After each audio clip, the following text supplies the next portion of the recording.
Chapter 12. And it came to pass, when Rehoboam had established the kingdom, and had strengthened himself, he forsook the law of the Lord, and all Israel with him.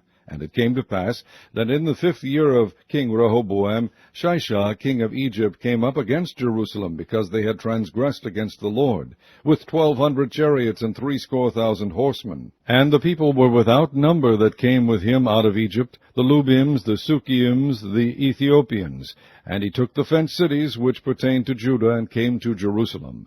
Then came Shemaiah the prophet to Rehoboam, and to the princes of Judah that were gathered together to Jerusalem because of Shishak, and said unto them, Thus saith the Lord, Ye have forsaken me, and therefore have I also left you in the hand of Shishak. Whereupon the princes of Israel and the king humbled themselves, and they said, The Lord is righteous.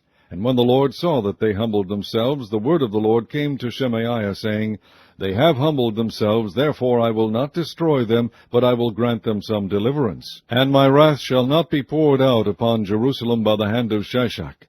Nevertheless they shall be his servants, that they may know my service, and the service of the kingdoms of the countries.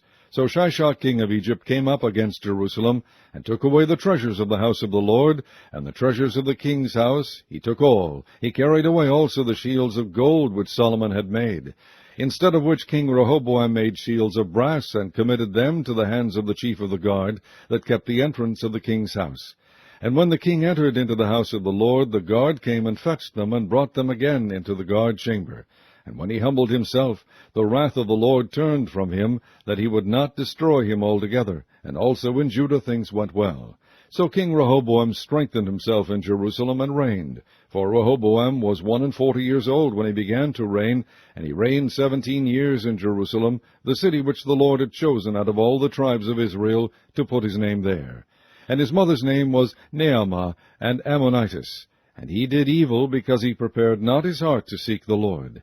Now the acts of Rehoboam, first and last, are they not written in the book of Shemaiah the prophet, and of Iddo the seer concerning genealogies?